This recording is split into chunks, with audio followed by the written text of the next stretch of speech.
Hello, everyone, and welcome to another edition of TEDXcellence, the live series in which I attempt to maintain my sanity while I'm locked inside my Corona bunker on the moon with Dog Cat Fox and a pepper jack to help me see this through. Oh, that's good. And I'm going to need it, I think. Maybe. We'll see.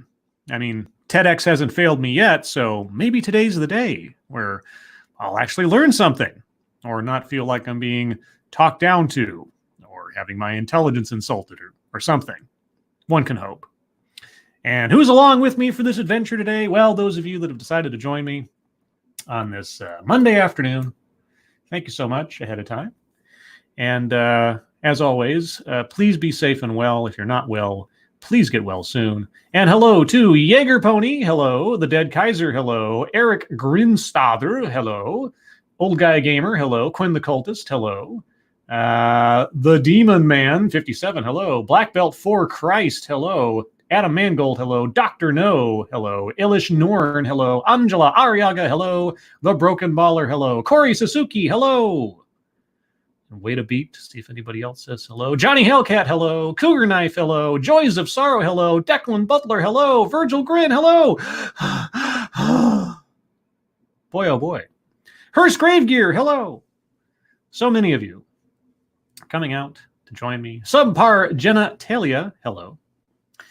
All right, so what is today's topic? Well, first off, and I only know this by checking the sound quality of this video, as I always do, and by boosting it, of course.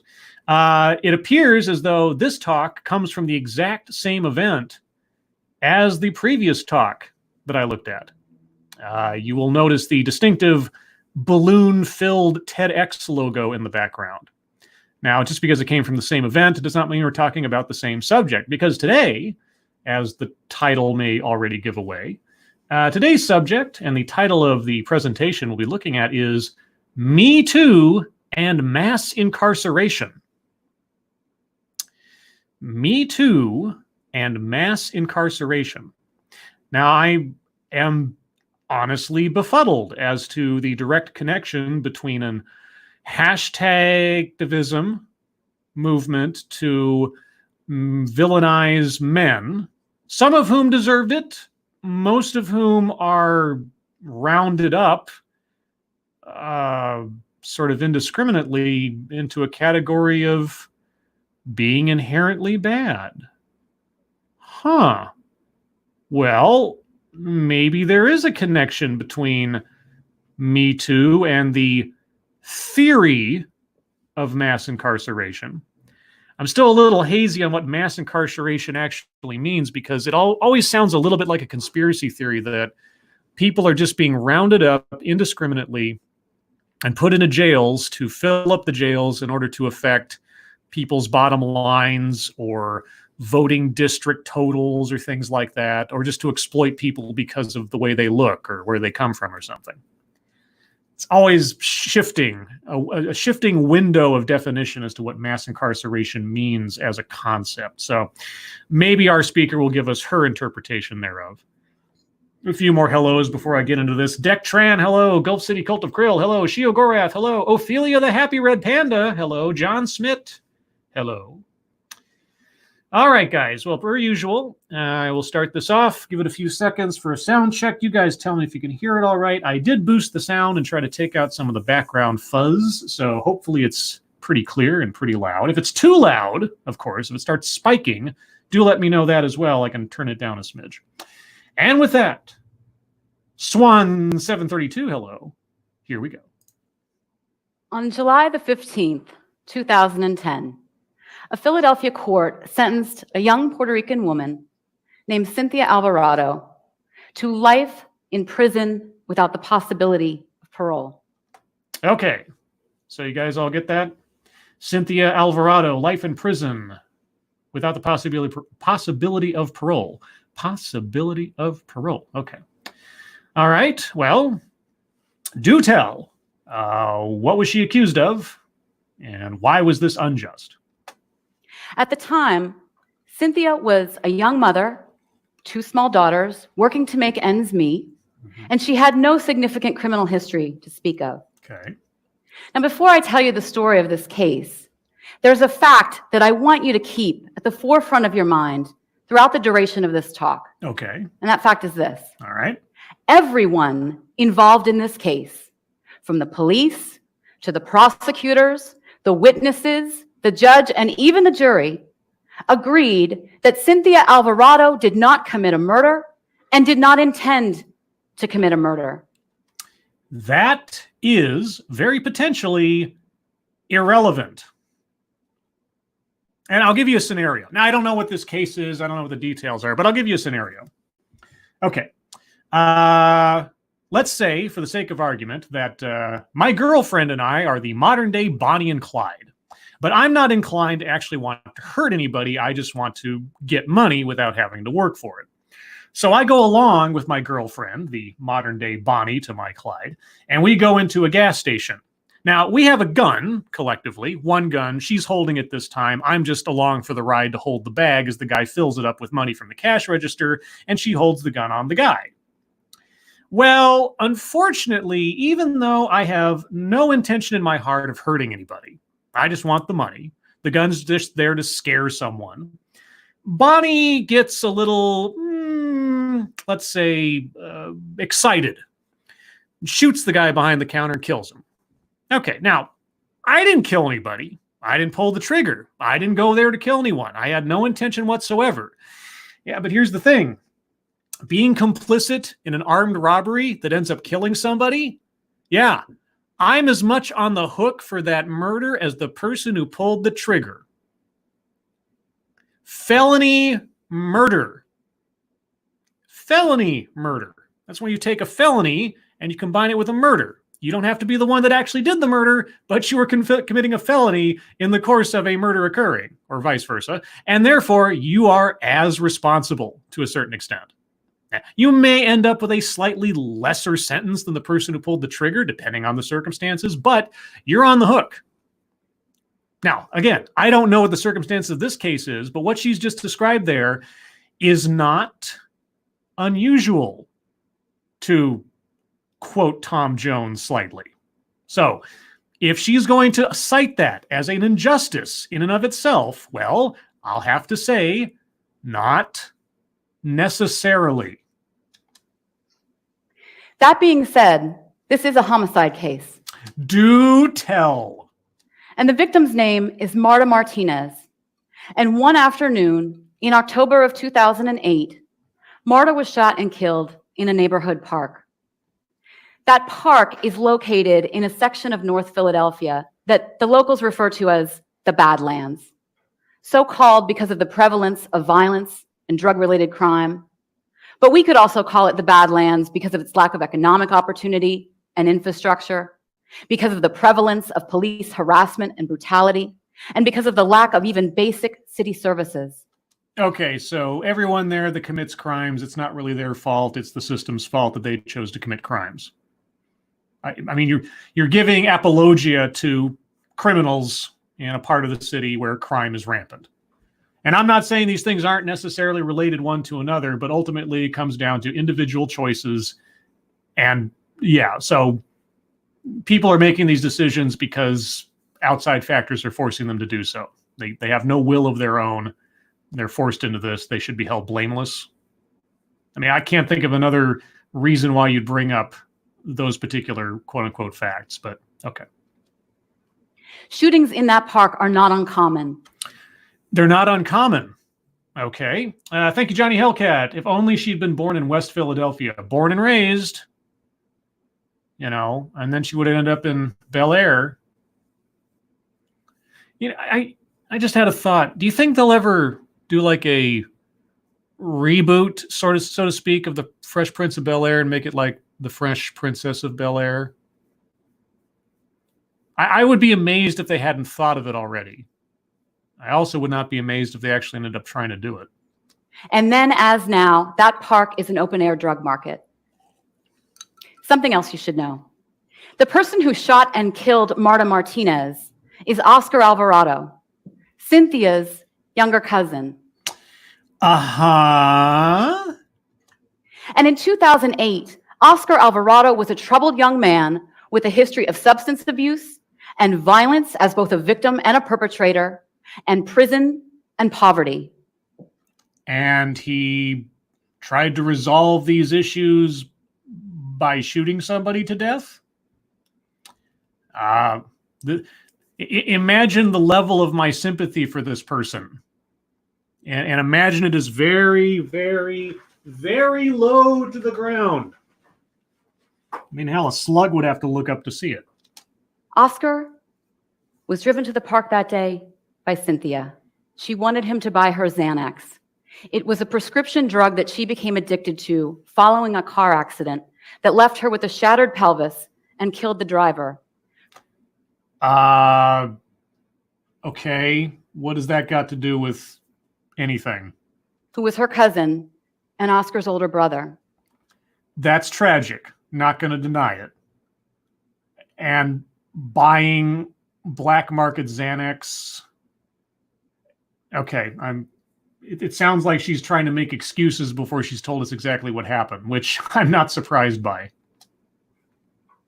I can't tell you with any certainty what happened inside that park. Eyewitness accounts are contradictory and compromised, and forensics is almost non-existent. And yet I get the sense that you've already made a judgment despite a lack of personal evidence. Okay. It's Philadelphia. It's Philadelphia? You know, it's Philadelphia. Philadelphia's just a hellhole all by itself, I guess. I don't know. That seemed a little derogatory. I can say that within moments of entering the park, gunshots rang out and people scattered, and Oscar ran towards Cynthia's car, firing his gun back into the park as he did so. One of those bullets struck and killed Marta Martinez. Oscar didn't intend to kill Marta. He didn't know Marta. And in fact, it's not till many hours later that Oscar and Cynthia learned that someone had been struck and killed that day. Wow, and you know what? That doesn't matter.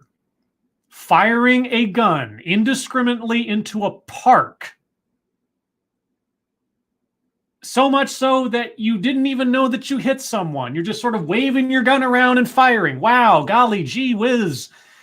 Are you trying to make a case for sympathy here? Because it's not working.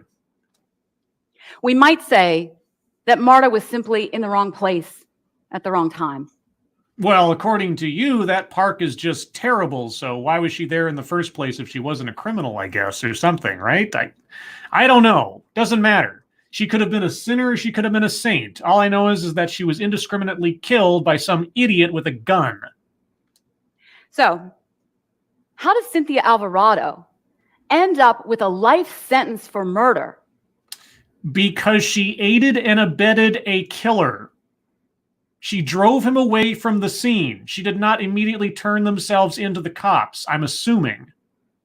I mean, aiding and abetting in a murder, going to a place for a drug deal with someone who takes out a gun and blows somebody away in the course of it. Well, I don't know what to tell you.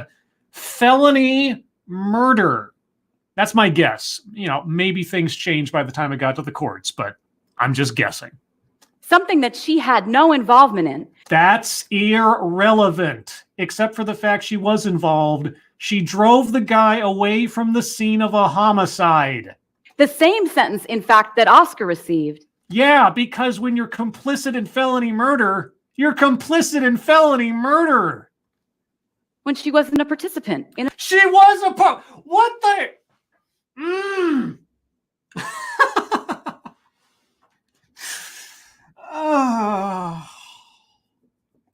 Boy, we're not even 3.5 minutes into this total presentation, 20-minute presentation. Oh my God, this is going to be a long one, guys. Oh boy. In a shooting. We might say of Cynthia what we said of Marta, that she was in the wrong place at the wrong time. No, she was in the right place to be participating in an illegal drug deal with an armed felon who murdered someone. While Marta is the victim of impersonal street violence, Cynthia is the victim of something that I'm going to refer to as state violence. What? Okay, Scribe, calm down. I got to listen to this. I really need to listen to this country road of logic. State violence includes dramatic exercises of government power, like war and the death penalty. This is not a dramatic exercise of power. This is felony murder. This is someone who aided and abetted a murderer in an illegal drug deal, and an innocent person, unrelated. The only person unrelated to this situation was the victim. They were not a party to the drug deal. They did not know the killers. They were just there at the park. Whatever their reason for being at the park, they were just at the park. That's the only innocent person in this equation. And yet our speaker seems dead set on prevaricating. Thank you, the broken baller. Minorities have no agency according to this moron. Apparently, people who aid and abet, drive away random shooters of people in parks have no agency. She's a victim. She's a victim of state violence. Right. And incarceration. But it also includes seemingly more mundane acts, like the power to stop and to frisk and to arrest. And that has what to do with felony murder? In recent years, the Black Lives Matter movement has focused our nation's attention on everyday police encounters with civilians. That does not absolve her of being involved in felony murder. Okay. I'm going to try to restrain myself from making that statement or something akin to it after every quote-unquote point she makes. But just imagine, if you will, every time you hear some kind of unrelated statistic, fact, or point that she goes on to say, just imagine me saying, what does that have to do with being involved in a felony murder? Save ourselves some time. Poignantly demonstrating that even in routine encounters, police possess the power of life and death. Police weren't involved in this situation. And that all too often they abuse this power when they interact with people of color. Police were not involved in this situation. The Black Lives Matter movement has also raised our awareness about some of the ways that state violence is gendered. For example, in 2015, Officer Daniel Holtzclaw of the Oklahoma City Police Department was convicted of multiple counts of rape and sexual battery. What does that have to do with this case? After he targeted vulnerable African-American women and girls and threatened them with arrest and jail time in order to sexually assault and subsequently silence them. What does that have to do with this case? One victim testified that when her boyfriend told her to report the rape to police, she said, "But he is the police." When police officers and prison staff and other state agents engage in rape and sexual assault and sexual harassment of women and girls in custody, it is an abuse of power that exists at one end of a spectrum of gendered state violence. What does that have to do with this case? And also, might I remind, from your own recitation of the facts, our subject, female, received the exact same sentence as our murderous male. So, here's the thing. Yay, equality. But there's a few other things on this spectrum. When police arrest and jail trafficked women and girls, the lady in this case was not trafficked. The lady in this case has nothing to do with any of these quote-unquote examples you're bringing up. You already told us that prior to this incident, she had no criminal record of note, whatever that means.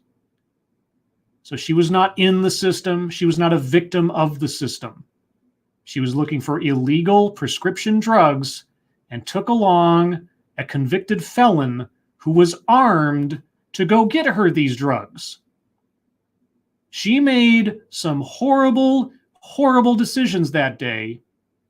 And if she had not driven that guy there to fulfill her illegal addiction, that woman would not have died.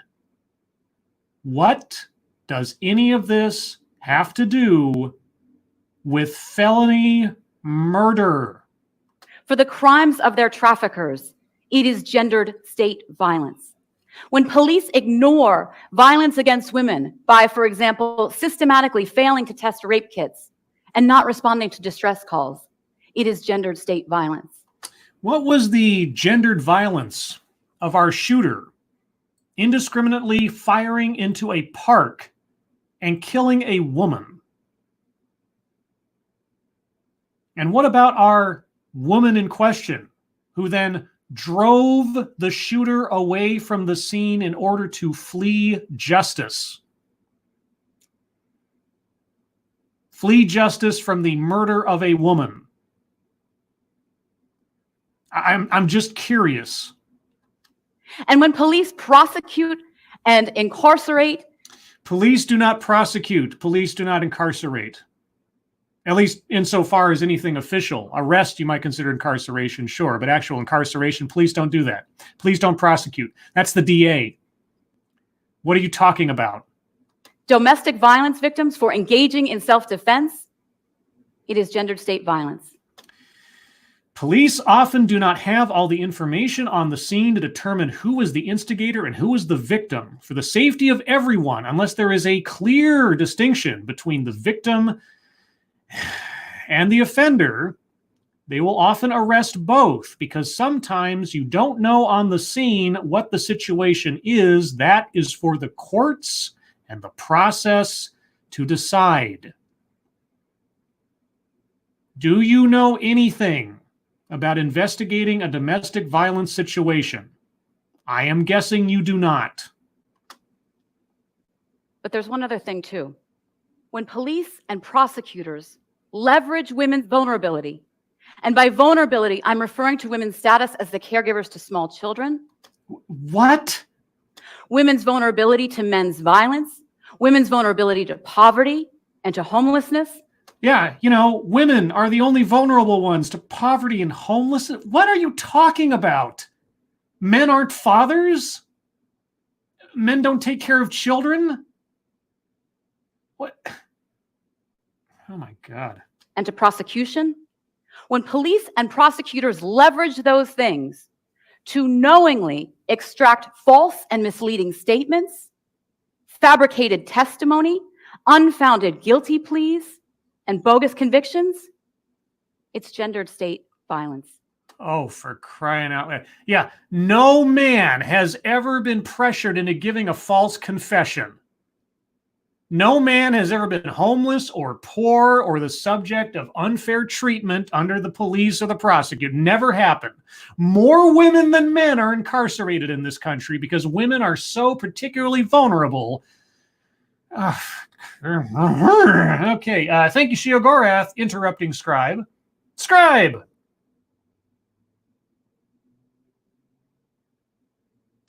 Thank you, Shiogorath. I needed a mental speed bump in my bewilderment. Still wondering what any of this conspiracy theory nonsense has to do with helping to aid and abet a murderer from a drug deal gone bad in which an innocent woman got killed by firing indiscriminately into a park.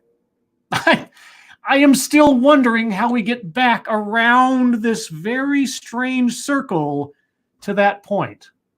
And thank you, Mr. Scott, J87. Serenity Now. Is that a Firefly reference? I call each of these things the #MeToo moments within the criminal justice system. What? What? Now, the Me Too movement was founded in 2006 by the civil rights activist Tarana Burke. Alyssa Milano. Now her profile's gone up a few points in the last several days. Speaking of Me Too, Let's talk about Alyssa Milano and the Joe Biden accusation and her prevaricating on the whole Me Too movement in the face of Joe Biden being accused of something.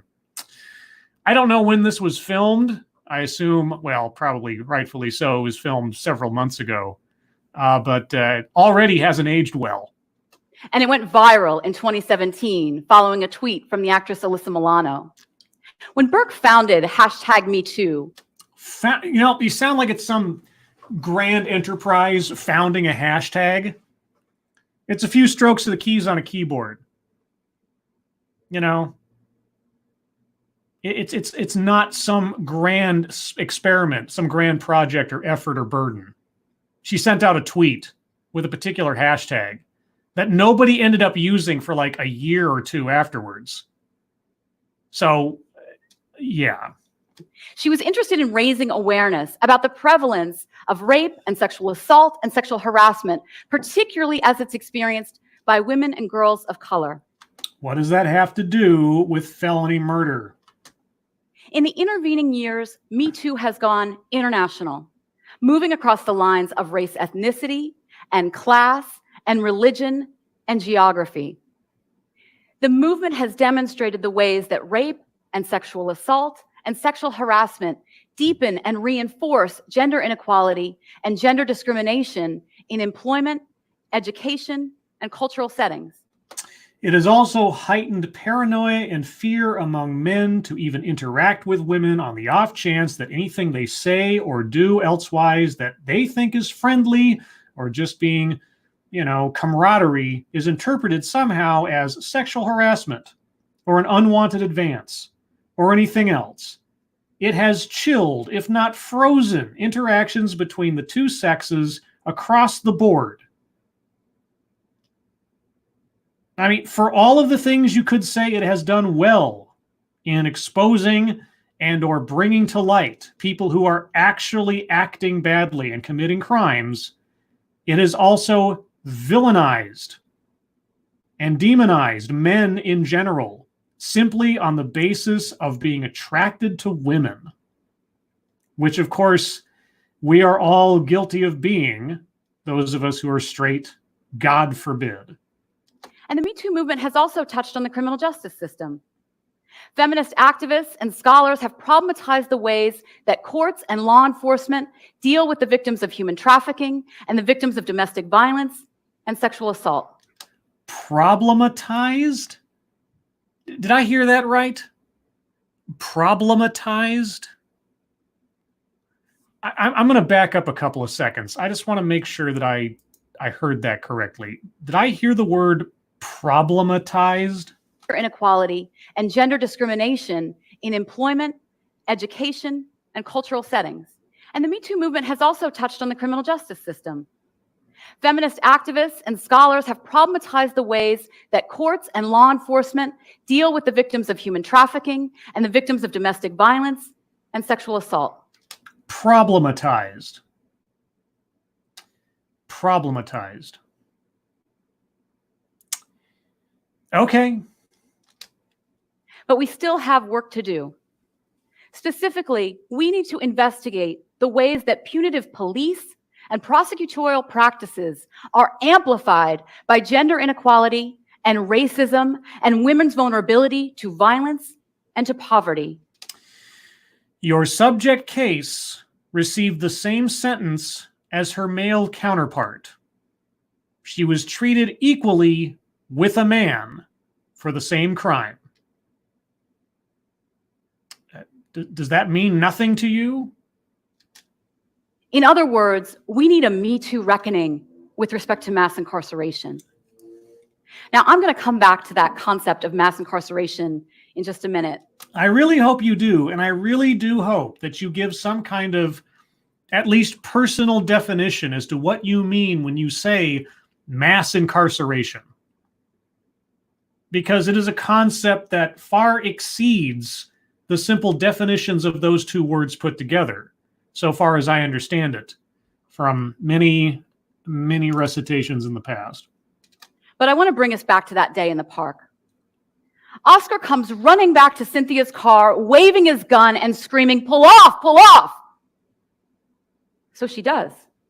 And thus aids and abets a murderer. Of course she does.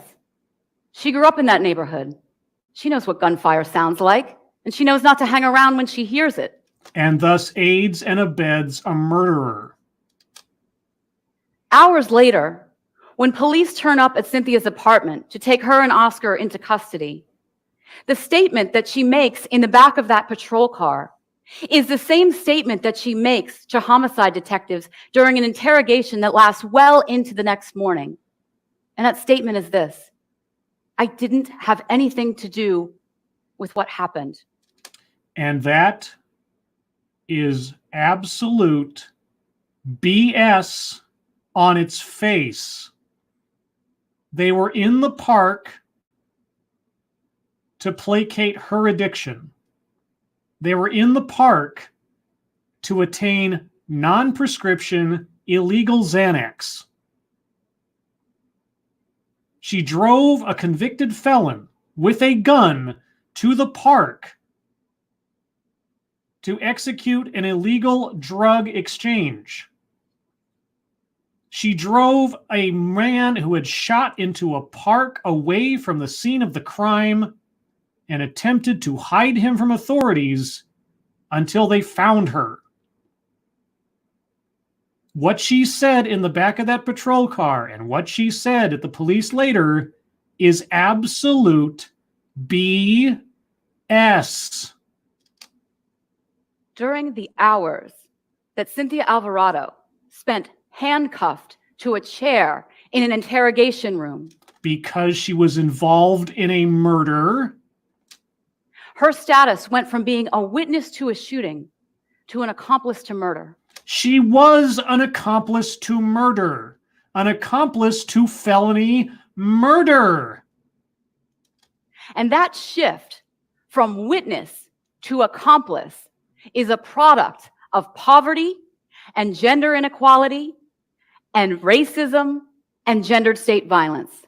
No, it's because she drove a murderer away from the scene of a crime, having taken him there to enact an illegal drug sale.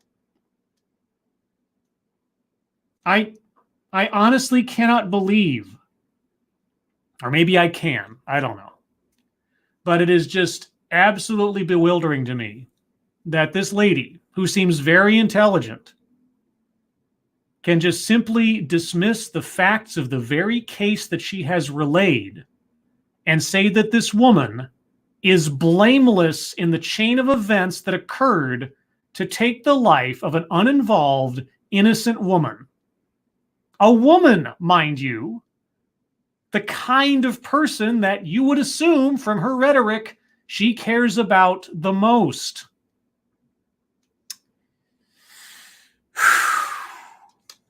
Cynthia told the detectives in the room that day exactly what she knew. In fact, one of those detectives testified at trial that she was cooperative and compliant. The problem is that what Cynthia gave them isn't what they wanted. And what they wanted was a first-degree murder case against Oscar.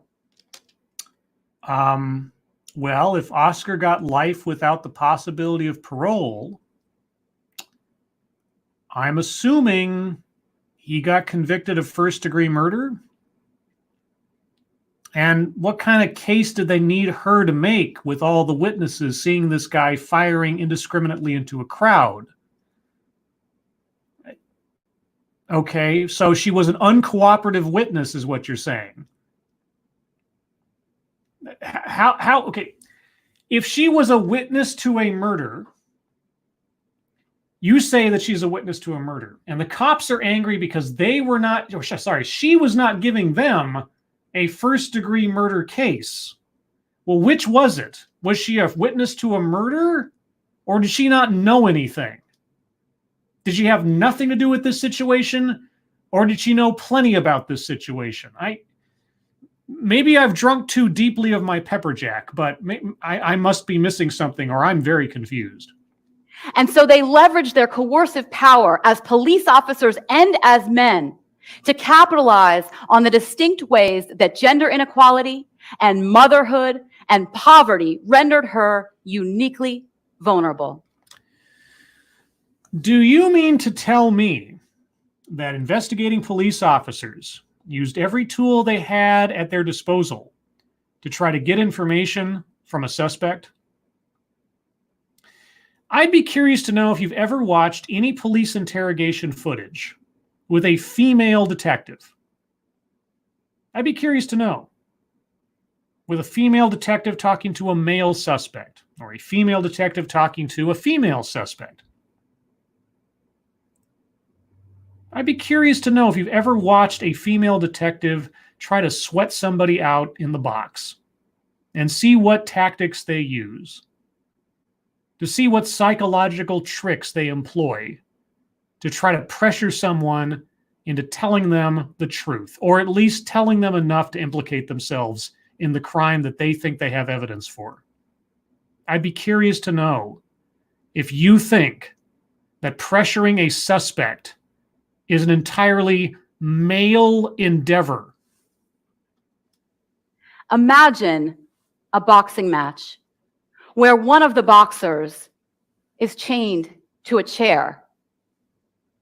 Oh, you mean a suspect in a murder? Gosh, I guess I can imagine that. Putting someone in a weakened, vulnerable position because they're in trouble to get them to confess to something. You know, she could have asked for a lawyer and ended everything right there. Did she do that? Even though she was given her rights? She's watched TV, presumably. Thank you, GunFox61. What happened to do the crime, do the time? I don't know. This lady is making lots and lots of, I don't know, esoteric excuses for this lady's involvement. And thank you, tall person. Hoy all, just got notification. We'll watch later. Happy National Peach Cobbler Day, everybody. Is it Peach Cobbler Day? God, when was the last time I had peach cobbler? I don't know if I've ever had peach cobbler off the top of my head. Well, if I could go outside and get some, maybe I would, but I can't, so I'll have to rain check that one. In the center of the ring, defenseless. If she's defenseless, she calls a lawyer. That's how you have a defense. She has every right to call a lawyer. If she didn't call a lawyer or didn't say she wanted to talk to a lawyer, I hate to tell you this, it is not the police's job, after reading someone their rights, to tell them to get a lawyer. Round one. After spending hours in police custody and in that interrogation room, Cynthia pleads with homicide detectives to allow her to return home. That's not going to happen in a murder. To her daughters. That doesn't mean anything. She put her daughter's safety at risk by getting involved in an illegal drug sale. Ages 1 and 8. Their ages do not matter. Who, as far as she knows, have been left without a caregiver. Well, whose responsibility was that? So she took off from her home with her tiny children in order to fulfill her drug need with an armed convicted felon. That's the police's problem? Or is that just another sign that this lady is not as responsible and innocent and pure as you would mark her out to be? Detectives refuse. They tell her if she wants to see her daughters again, if she wants to maintain custody of her children, she will sign a statement that they have crafted reflecting their version of events that day in the park. I would love to have some evidence that that's what they did. I would love to have some evidence that the police fabricated a story and pressured her to sign it. I would love to see that the police made something up for her to sign. You have evidence of this? Because that would be police misconduct beyond words right there. I'd be very curious to know how you know that is what happened. The problem is their statement isn't consistent with her own recollections. Oh, you mean, well, golly, first off, the police just made up a statement to make her sign it. Again, I'd like some evidence of that. Secondly, oh my God, her recollections didn't line up with the facts as they knew them from other witnesses, etc. Are you meaning to tell me that the suspect perhaps changed the facts of her own story to fit her lack of culpability? Are you telling me the suspect may have said something that wasn't true? Or am I just to believe that because she's a woman with small children, that everything she said about her own involvement in the situation was absolutely true and she's totally pure of involvement? Is that what I'm supposed to believe? She refuses. This exchange is repeated multiple times throughout that evening. Round 2. Cynthia is left alone in that interrogation room with one of those detectives for just about 2 hours. And during that time, he leers at her, and he comments on her appearance and her body, and he brushes up against her, and he references her employment as a dancer in a gentleman's club. And finally, he makes a quid pro quo demand. Sexual favors, and in exchange, he'll try to help her out. Really? Really? He said that on camera? Really? I'm going to have to look up this case. And I understand you might think I'm being facetious right now, but that is a bold, bold claim to make. I'd be very curious to know if that is true. And if that is true, that's fucked up. I won't deny it. If it's true. She refuses. This exchange is repeated multiple times until the second detective returns to the room. He's just conducted a search of her apartment, and he's found Oscar's gun. The gun was in her apartment, you say. So again, she drove a murderer away from the scene of a murder and housed him in her own apartment where the murder weapon was found. Aiding and abetting. Felony murder. Round 3. Armed with a gun, homicide detectives threatened to arrest Cynthia for first-degree murder. They were not armed with the gun. Oscar was armed with the gun. They had the gun as evidence. Evidence of her involvement in the crime. You make it sound like they pointed a gun at her. Something that in the short term will destroy her financially, causing her to lose her job and her home. And of course, in the long term, it threatens to destroy her life and her family and the lives of her daughters. Maybe she should have thought of that before driving an armed, convicted felon to a park to initiate an illegal drug deal. Maybe. She refuses to sign the statement. She has no choice but to refuse. She can call for a lawyer. To sign that statement is to risk the very real possibility of retaliation by Oscar, as well as to undermine and divide the loyalties of her extended family.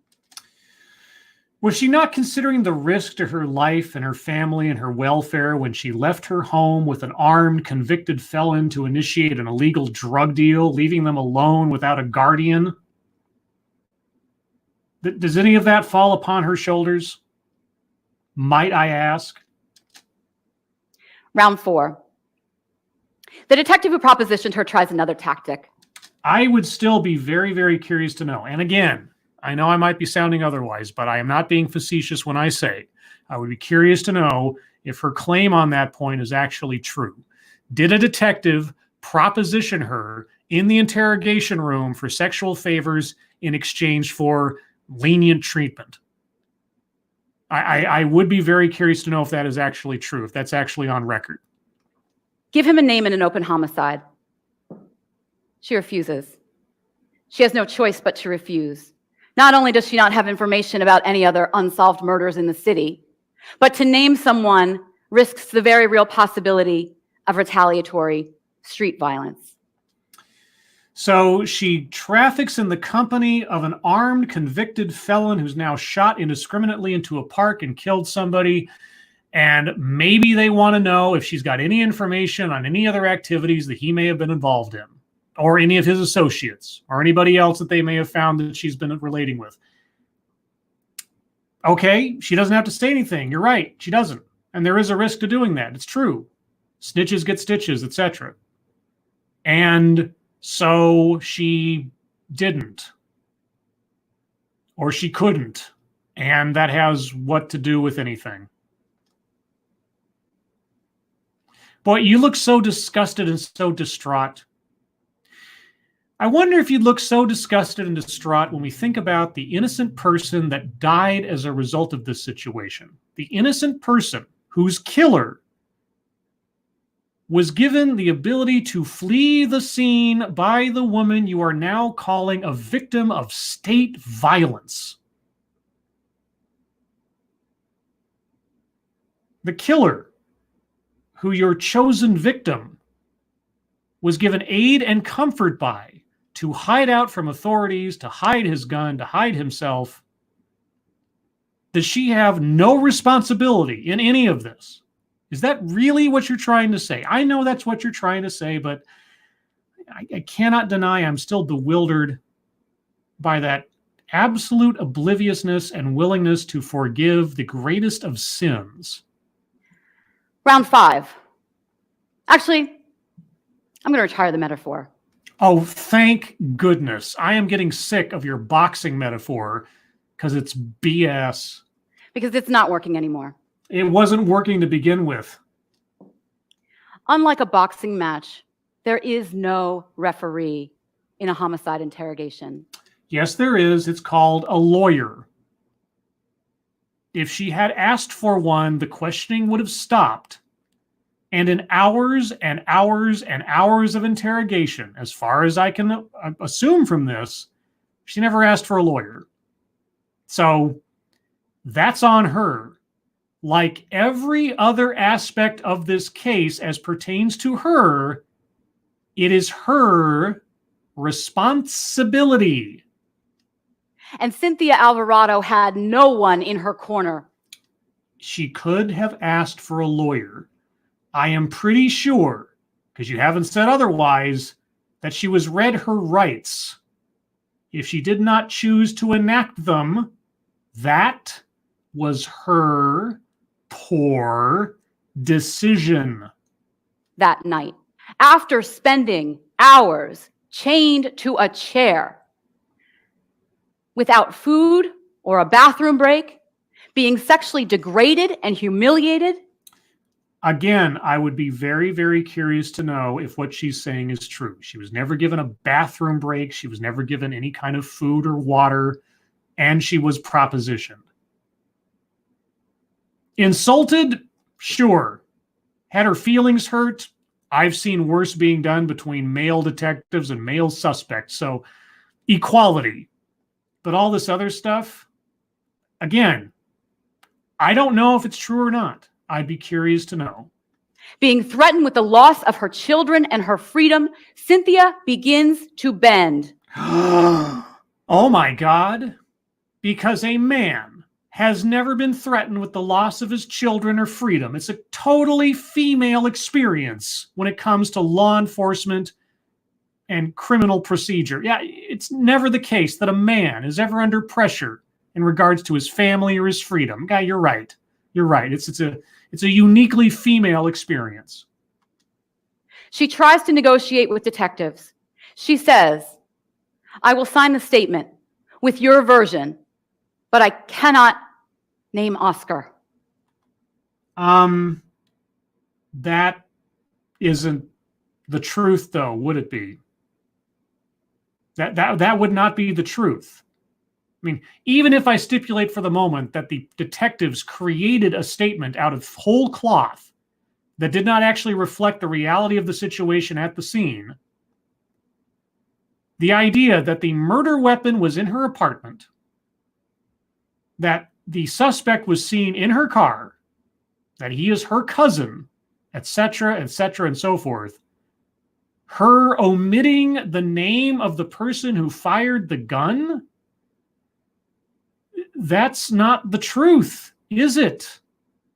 In exchange, you must let me go home to my children. That's not going to happen, lady. You were involved in a felony murder.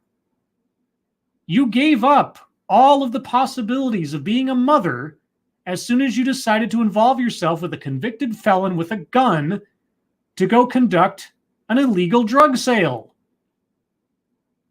I don't understand how this lady could have possibly thought that she was not putting her own freedom and her children's safety at risk in any of those decisions. It just does not occur to me how that could be the case. And the detectives agree. And she signs. And then they immediately arrest her as an accomplice to murder. Yeah, you know why? Because even in the absence of saying the name of the person, she's already implicated herself in the death of the individual.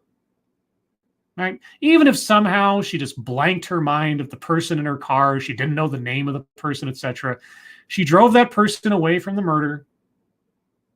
She hid out with them in her apartment. A murder weapon was found in her apartment. She has just admitted to being involved in a felony murder. That's as much as they need to arrest her. The lies, the half-truths, etc., can be doled out in court, but so far, she has admitted her complicity in the death of an innocent person. There you go. Cynthia Alvarado never returned home. Well, I'm absolutely not shocked. Many months later, a jury finds her guilty of something called accomplice liability. Okay. Now, as I said, I've said felony murder through the course of this thing. The terminology and the actual title of the crime can vary state to state. I don't know what it is in Philadelphia versus anywhere else. But generally speaking, if you're guilty of a felony murder, you don't necessarily, as I said, have to be the one that pulled the trigger. You don't have to be the one that held the gun. If you were involved in a crime during which a murder took place, you can be held as liable for that murder as the person who pulled the trigger. Most places it's called felony murder. There might be other phrases elsewhere. 6 of one thing, half a dozen of the other. Which I would need in a brand new TED to fully explain. It's not that difficult. I just did it. Thank you for listening to my TED Talk. And hey, I mean, you could make a suggestion at the end. Yeah, let's laugh about this very serious situation that you're trying to tell us about. But suffice it to say this, that accomplice liability hooks you onto the crime of your co-defendant. So that when that same jury found Oscar Alvarado guilty of second-degree murder, they in effect found Cynthia Alvarado guilty of second-degree murder. And this is not at all shocking to me. At all. But you want us to be shocked by this for some reason. And the mandatory sentence is the same. Life in prison without the possibility of parole. Equality in the criminal justice system regardless of your gender? Well, hey, shouldn't that be something celebrated? She's being treated the same as a man. Or is this kind of equality not what you're looking for? So to answer the question that I posed in the beginning of this talk, how does a young mother working to make ends meet wind up with a life sentence in prison for a shooting she had no part of? She had a part in it. She didn't care about the safety or welfare of her children as she was conducting an illegal drug sale, driving an armed, convicted felon, again, who should not have had a gun because he was a convicted felon, to a public park to engage in a illegal drug sale, and then drove this person away from the scene of a random shooting into a park and absconded with him to her apartment, where I assume the children were, by the way, wherein the murder weapon was hidden at some point prior to arrest. Yeah, no, I think I got a clear picture. I really do from what you've described. I've made some assumptions, like the children were there at the time that she drove this convicted felon armed with a gun to her own house after shooting indiscriminately into a park. And hours later, finding out that someone had died as a result of all this. And I don't know the chain of events, but I'm assuming at that point she didn't immediately call the police and turn themselves in or nothing. Because you didn't say so. So, okay. The answer is, in the context of poverty and racial inequality, her sentence has a lot more to do with gender inequality and gendered state violence than it does her actions that day. BS. And I'm not suggesting that she's without blame. Oh, you're not? Okay. Okay. Okay, you can't see it. Maybe you can hear me. I had to stand up from my desk. I had to take my headphones off because that statement all by itself, and I'm only hoping now that my standing this far away from the microphone is still coherent, that statement so pisses me off. After listening to 15 minutes of this, to have her say that she should not be held blameless in this after telling us she had nothing to do with it. Okay. Okay. All right. Okay. I'm sitting back down, getting back in position, putting my headphones back on, telling my spirit of intelligence not to feel as insulted as it just felt so I can continue this.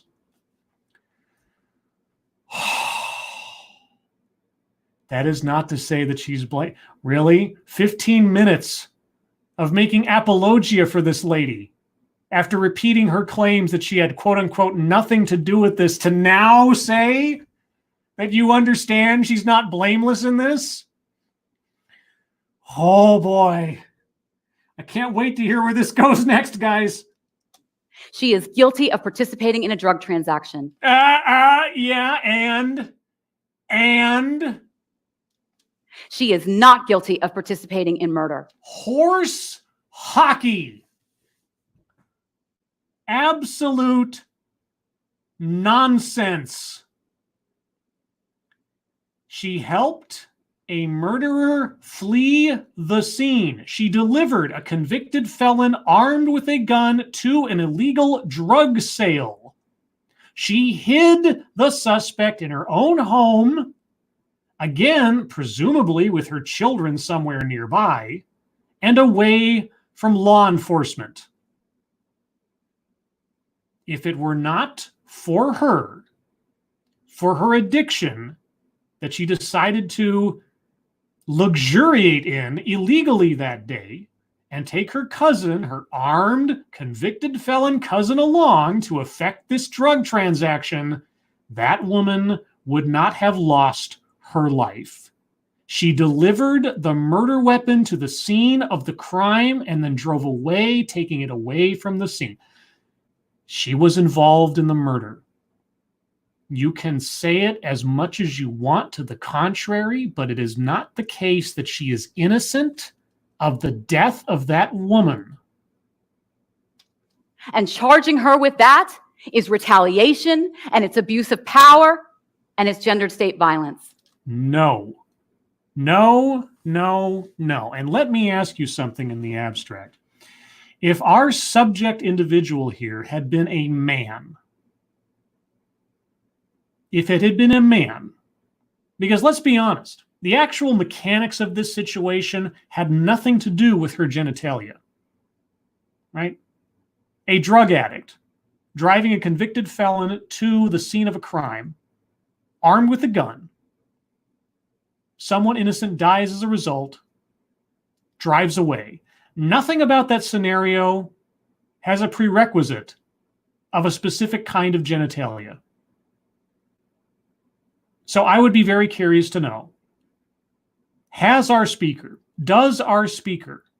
advocate for every man in the exact same situation, legally speaking, as the woman she is advocating for now? Because if she believes in equality, if she believes in justice, as she describes it, then she should be advocating for every single person in a similar situation, regardless of genitalia. Because I will guarantee you, the woman she is speaking of here is not the first, nor will she be the last individual person involved in a death who did not pull the trigger. But this isn't just about Cynthia Alvarado. Oh, it is about Cynthia Alvarado. She is your framed case in this entire argument. This entire talk began and involves and is centered on this case. So every point you make, every conclusion you arrive at, has to be related back to this specific case, because this is your case study. And so far, none of the examples you've brought up, Daniel Holtzclaw or otherwise, has anything to do with the case you have outlined. It's about tens of thousands of women who are currently incarcerated in our nation's prison system. What about the woman that died? What about the woman that died? What does anyone who's currently incarcerated or was incarcerated at the time of this shooting have to do with that woman's death? You know who has to do with that woman's death? Oscar and Cynthia. Those are the two people involved in that woman's death. Without those two people, that death would not have occurred. Or would you like to argue your way out of that one? So I want to return us now to that concept I raised earlier about mass incarceration. Consider this. In 1980, there were a grand total of 12,000 women in our nation's prison system. What does that have to do with the shooting in the park? And 3 decades later, in 2010, there were about 112,000 women. For those of you who struggle with math, that would be a 100,000 increase. Okay, so a lot more women are committing crimes, or being convicted of crimes, shall I say, than where they were back in the past. Okay. And if we add in the number of women who were incarcerated in jail, we're at well over 200,000. Uh-huh. That increase is historically and globally unprecedented. How many men are incarcerated? What are the statistics for men? What's the same timeline for men? Are you going to give us the statistics for men in that same timeline? In fact, the U.S. locks up more women than any other nation on earth. How many men do they lock up? What is the statistical disparity between those two numbers? What you telling us this? Is that because you know America has a very, very large population as compared to a whole lot of countries in the world. Are you going to tell us that one by any chance? And as a Uh-oh, am I roboting?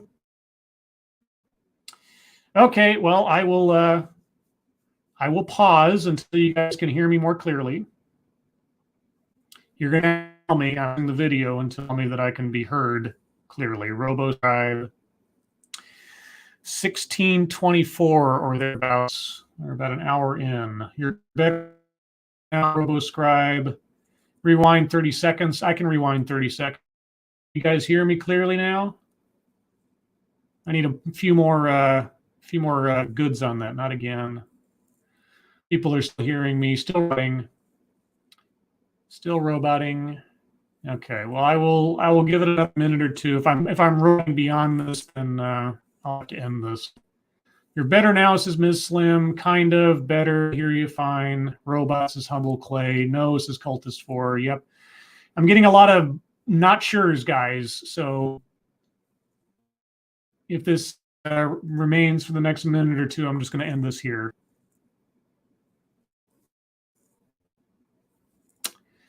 Uh-oh. I'm going to have to end this early, guys. I'm sorry. Yeah. Okay. Well, I'm getting nothing but maybes from all of you. So I think I'll have to end this here, guys. If you can understand me in any way, shape, or form, I apologize. I guess we'll just have to call it. You're all right now. Now it's all good. It's good now. Is your VPN on? Don't end it now. It'd be working. Okay. All right. All right. Okay. People are saying no. All right. So I'm going to jump back about 30 seconds. And we'll see. We'll start over, guys. I apologize. Live TV, everybody. All right. So let's try again. I will try to repeat my own statements as you who struggle with that would be 100,000 increase. And if we add in the number of women who are incarcerated in jail, we're at well over 200,000. That increase is historically and globally unprecedented. And again, I ask, what are the comparable statistics over that same timeline? If you're not going to compare and contrast the statistics for men, is that really out of the ordinary with the increase or vicissitude crime rates in proportion to the population of this country? Because the population of this country is far, far larger than a lot of other countries. Are you going to give us that information so we have full spectrum knowledge in order to compare and contrast? I would be surprised if she does. In fact, the U.S. locks up more women than any other nation on earth. Is that because we have more women statistically than most other nations on earth? And given the coronavirus situation we've been in for a while now, do I really trust the statistics coming from certain countries as to whether or not they lock up people as much as maybe we do? I'd be curious. And as a social scientist who studies these issues, I can assure you that that increase isn't because 100,000 women decided to go on a crime spree. Oh, it isn't? You can assure us of that. Okay, well, what is the real reason?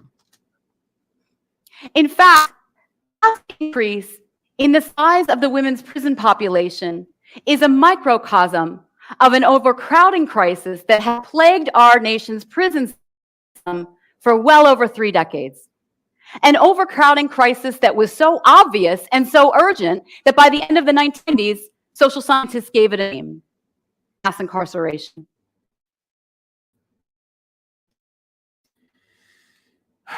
Mass incarceration is overcrowding. Is that what I am doing? The idea, the notion of mass incarceration is just a result of overcrowding. Because I've heard various other interpretations of what mass incarceration means, like the indiscriminate arrest and jailing of people of color just because they're people of color, and or to bump up statistics, and or to bump voting districts. And what we now know is mass incarceration is a product primarily of punitive crime policies and mandatory sentences. And these only affect women? Had the effect of send more people to prison for a broader array of crimes for ever longer periods of time. And they don't affect men, but only women? I mean, are you going to show us the comparable statistics for men by any chance? At its peak, the U.S. prison system reached a population of 0.7 million American adults in 2009. 1 year later, in 2010, the same year, in fact, that Alvarado received a sentence, the prison population posts a decline. In fact, it is the first decline in the U.S. prison population since 1972. So things can change? And I'd be curious to know if that lines up at all with the legalization of marijuana in several states. Does that line up at all? I'm very curious to know whether or not that lines up. Think about that. I am thinking about it, and I'm asking a question. If you legalize something that used to be illegal and you take off the plate arrests and convictions for the most part for possessing or dealing with that particular thing, does that then drop the number of crimes either committed by law or incarcerated for law violations? I would be curious to know. Every year from 1972 increased. When did marijuana start becoming legal in this country? I forget which the first states were. Was it Colorado? Did that happen in 2009?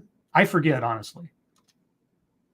The reason that it decreased in 2010 was largely the result of bipartisan efforts to reduce our nation's use of incarceration as a quick fix to much more complicated social problems like poverty and substance abuse. Okay, so taking you on your word, those new policies have been in place for 10 years. So that's a good thing, right? In your world? After decades of prison building and billions of tax dollars spent on locking people up for longer periods of time with devastating social, political, and economic consequences, the politicians changed the rules to thwart all of that, which is a good thing in your world, right? Americans got just a little bit smarter about crime and punishment. And this has what to do with aiding and abetting a convicted felon with a gun who fired indiscriminately into a park and killed somebody in the course of a illegal drug deal. Fast forward from 2010 until today. Cynthia Alvarado is in the 12th year of her life sentence. Good. And the number of people in prison has continued to decline. All right. I guess in your world, that's good. Actually, let me correct myself. The number of men in prison and jail has continued to decline. The number of women in prison and jail has continued to increase. Is that because women are treated more equally under the law now than they were in the past? Whereas in the past, they might have been given lighter sentences or not convicted at all because they were women? Maybe I'm off base in making that question. I don't know. But then I doubt our speaker is going to clarify. In fact, women's rate of incarceration has outpaced that of men, and women's rate of incarceration has increased even during the period that criminal justice reforms have been implemented. Wait. Women are outpacing men? Oh boy. Yay, feminism. How can that be? Feminism. How can it possibly be that criminal justice reforms designed both to reduce the number of people who are currently in prison by finding ways to get them out, as well as to reduce the use of prison as a sentence for a criminal conviction, how are these things not benefiting women? Not benefiting women. Well, here's the thing, speaker.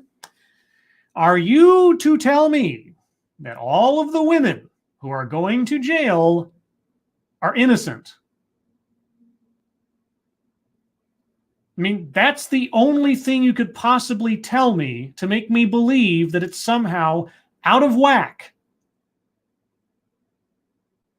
I mean, were you complaining about the torturous nature of the criminal justice system on men prior to 2010?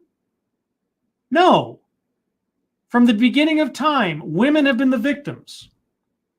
So are all those women innocent?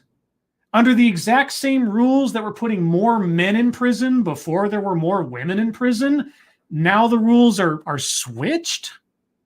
Or, I don't know. It's bewildering, isn't it? You'd almost think that women are committing crimes and getting convicted of them, more so than they were in the past. Is that an inequality? Or, dare I ask, is that an example of an equality of treatment? After all, women's crimes are consistently less serious and less violent than men's. Oh. Okay. Okay. Well, are they being convicted in higher rates of less serious crimes? I mean, you didn't distinguish between levels of crimes in those statistics. Do you have a lot of women being locked up for shoplifting or minor assault or domestic violence or something? I mean, what are you talking about? Are women being held to account for minor crimes now, whereas in the past they weren't? They were given a pass, maybe? I don't know. What exactly were you intending to do at that point? Because now I'm very curious. If anyone would be the primary beneficiary of criminal justice reform efforts, it should be women. Unless women have fewer outs now to minor crimes that don't necessarily result in life sentences, but you get a couple of years for embezzlement or, I don't know, sexual assault of a student or domestic violence or something. I don't know. You're not telling me, so there must be a reason these laws were suddenly reforms that you championed or at least seem to celebrate, but now they're bad, so we should roll back the clock on the laws to let more women get away with crime or something? But it's not. The reason that it's not. Okay, all right, the reason. All right, I'm ready. Is because gender inequality, particularly in the context of poverty and racial inequality, renders women uniquely vulnerable to the abuses and the excesses of mass incarceration and punitive crime policies. Women are completely blameless in the decisions they make in life because of their class, because of their skin color. They don't have any agency. They don't have any ability to make their own decisions. They are the victims of a system. Men, on the other hand, well, to hell with them. It is not criminal justice reform if we leave women and girls behind. Or is criminal justice reform finally holding women to account for the crimes they commit? I mean, it could go either way, We will not solve the injustice of mass incarceration without finding ways to eliminate those practices that give rise to gendered state violence. And so what we need to do is not only prioritize the needs of women and girls, but demand that our criminal justice system respect women and girls' constitutional rights and recognize their fundamental humanity. Thank you. And that's where it ends. And I had to cut it off there because there was no applause at the end of this. It almost immediately cut to another picture of our quote-unquote victim, Cynthia. I don't know if they cut out the audio after that. I don't know if there was any applause afterwards. I don't know.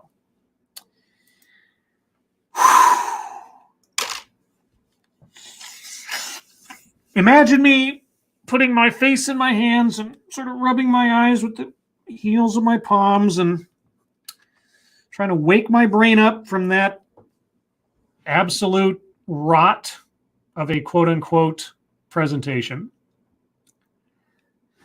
Oh, well, I mean, I don't know that I have anything else to say that I haven't already said or repeated multiple times or yelled out in exasperation in the last hour and 15 minutes. So the last few minutes, guys, I'm going to give to you. Comments, questions, statements, thoughts, whatever you'd like to say about this, because this has been a ride. Just when I think that TEDx can't surprise me, shock me, or anger me in some way, shape, or form, I just have to watch another one, and there we are. So again, apologies for the roboting. I hope it's still not happening. Nothing I can do about it. I wish every show was perfect, but I'm at the whim of technology. So if you've said something you'd like to have repeated on the air, please repost it. I'm going to start going from what I see. Humble Clay says, Scribelite, quote, a witness, a woman who had been in the car with them, testified at the trial that Alvarado had urged her cousin to use the gun, unquote. The Philadelphia Inquirer. So there was more than one person in the car than Cynthia and Oscar. Urged him to use the gun, you say? Interesting. Interesting that our speaker decided to withhold that information. She had nothing to do with the crime. All right. Assassin of the Gray Scribelight, I am going to the original video to flag it for fraud and endorsing felony murder. Anyone feel free to do the same. I don't encourage that. I don't encourage that. This is her presentation. She was trying to make a point. She was using the case as her framing device. Poorly, in my opinion, but she has every right to say what she'd like to say, even if it's nonsense. And I have no intention or desire for her to be that presentation to be deplatformed or removed or anything. It should be there, because, like I say, with so many of these things, the presenters at TEDx talks may not represent the majority opinion of something. Sorry, I just bumped my microphone. They might not represent the majority opinion of something, but they do represent an aspect of thinking on subjects. And the discussion about whether or not those perspectives are legitimate or need to be challenged is not helped by deplatforming or removing such opinions. So I'm not in favor of flagging that video, to make that very clear. Okay, it should be there forever and always. Subpar genitalia. Statement: this woman's mental gymnastics are gold worthy at Sochi. She really did a number. She really did a number from all the way through 15 minutes of the presentation before she finally kind of conceded that Cynthia's involvement wasn't blameless, even though she spent all that time telling us that she was an innocent victim. Oh boy. Brian Wilson, Scribelight, how are you going with the lockdown? I've been a little antsy the last several days, a little cranky. It's getting a little bit much, starting to seep in. I've lived in a relatively sort of antisocial, isolated state for, most of my life, to be honest. So it's not quite an alien landscape to me, but all the same, not feeling like free to leave my house as much as I used to, or walk to work, or get some fresh air and exercise. It's starting to grate on me a little bit. I will admit it. Seamus Derby, Scribelight, the U.S. has the most people incarcerated for victimless crimes per 100,000. Okay, I'm not knowledgeable enough, and I cannot say with any certainty that the number of people incarcerated in America is justified by case after case, that our laws are not punitive in a lot of ways that may not be fair.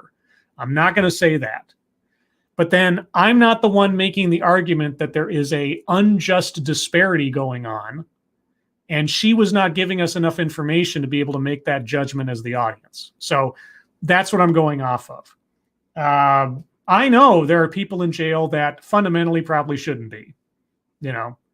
All the states where they still have possession of pot as some kind of crime that deserves years in prison, etc. Aside from you trying to distribute bales of it or something, I don't think simple possession should have any kind of major consequences. Maybe that's just the liberal in me, or the libertarian in me, whatever you want to say. But no, I'm not going to say our system of justice is perfect. By no means would I ever say that, which is exactly why I think the death penalty is something that should not be around, because a penalty without recourse assumes a perfect system, which we obviously do not have. Parody Bear, victimless crime is as dumb a term as hate crime. Which crime doesn't involve disrespect? Yeah, disrespect. Let's see. Evil One, it's never just simple possession. It's always more to it. Maybe not. I've known several people in my life who have gotten jammed up for ridiculously small amounts of drugs, particularly marijuana, because I grew up in the suburbs. So it is not an alien concept to me that people who are smoking a little pot get ridiculously outsized punishments for it. And again, every case is different. That's also why you can't talk in generalities about everything, because it comes down to the specifics of a case. I'm saying that all these women are being unjustly convicted of crime. Are they? Without looking at every crime individual and look at the circumstances thereof. You would say that Cynthia is involved in that same statistic if I were speaking to our speaker. And yet she was directly involved in felony murder, or whatever the term is in in Philadelphia. Evil One, thank you. Totally agree. Well, yeah. I mean, like I say, it does come down to each individual case. You can't say just one giant statistic of here's the rate of arrests. Arrests in what? Arrests in for what crimes, etc. It's the same thing as saying women get more college degrees than men, and yet they're behind on everything. College degrees in what? The volume of something does not necessarily equate to the value of something. You need to be more specific.